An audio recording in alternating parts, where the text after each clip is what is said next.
ايه الفرق ما بين الهاردوير والسوفت وير؟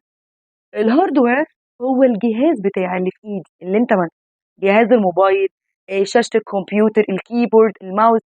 لكن السوفت وير هو البروجرامز اللي موجودة جوه الجهاز. تخيل معايا ان انت معاك سوفت وير، معاك بروجرامز كتيرة جدا، بس الهاردوير نفسه مش موجود. الموبايل نفسه مش موجود. هل البروجرامز دي ليها لازمة ولا ليها لازمة؟ بالرغم ان لو الموبايل موجود، البروجرامز دي تبقى مهمة جدا.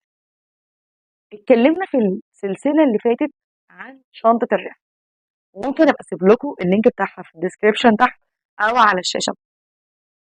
بيها الشنطة دي هي البيزك، او هي البلاتفورم، هي الهاردوير اللي بيها لما تشتغل على سوفت وير وتحط كل حاجة بعد كده ليها علاقة بعلاقتي مع الناس، علاقتي مع شريك حياتي، بنتي، قرايبي، الدنيا بتبقى.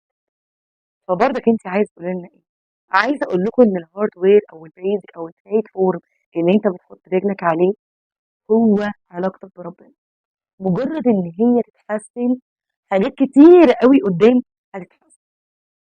هل سلسله واحده تكفي ان انا اتكلم عن علاقتي بربنا واحسنها ازاي؟ مستحيل. بس احنا قلنا دي اساسيات.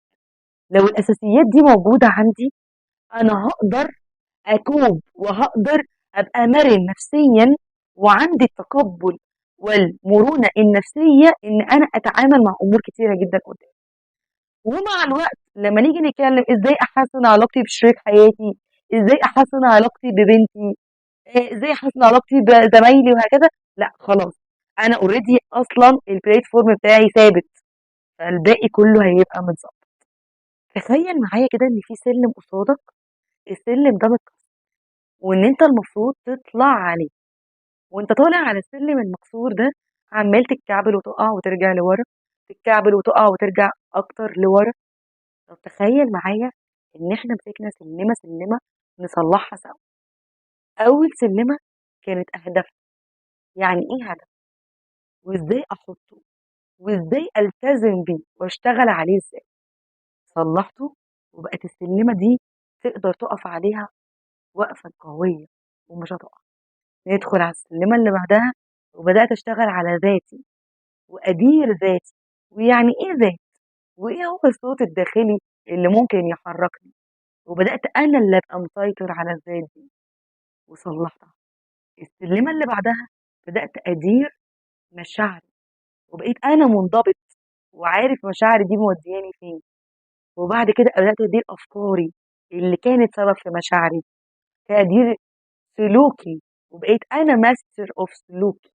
ما بقيتش سلوكي هو اللي بيحركني، بقيت أنا اللي بحرك سلوكي، بقيت عارف أنا هعمل إيه. هنا هاتعصب، هنا هارجع، هنا هاتكلم إزاي. بدأت تبُص في الآخر خالص، السلالم كلّها بدأت تتصلّح. فأنا عارف أطلع على سلِّمة، سلِّمة لغاية ما أوصل للآخر، وأنا عارف إن أنا كده تمام. آخر السلالم دي هتيجي تخُش أي علاقة، أنت أصلًا علاقتك بنَفْسك قوية، ثقتك بنَفْسك عالية. جلسات كتيرة جدًا بنيجي نتكلّم معاها، وتوصل معاك وأنت بتتكلّم معاها إن أصلًا هي مش واثقة في نَفْسها. فبالتالي هي مستنية حاجة من الناس، بتبُص لنفسها بدونية، فبالتالي هي مستنية حاجة من الناس، ما عندهاش استحقاق لنفسها، فبالتالي برضه بتبُص لحاجة للناس. طَب أنتِ اشتغلتِ على كل ده، وضبّطتِ استحقاقِك بنفسِك، وضبّطتِ ثقتِك بنفسِك، ودِرتِ ذاتِك، ودِرتِ مشاعرِك، وبقيتِ master of your behavior. صوّت إن أنتِ بقيتِ تقدري تخشي أي علاقة أصلًا وأنتِ مرتاحة، وعارفة أنتِ رايحة فين في العلاقة دي. وبكده أكون نهيت سلسلة شنطة الرحلة، وهابدأ معاكم بسلسلة جديدة، وهي سلسلة أهدافنا وعجلة حياتنا. استنوني.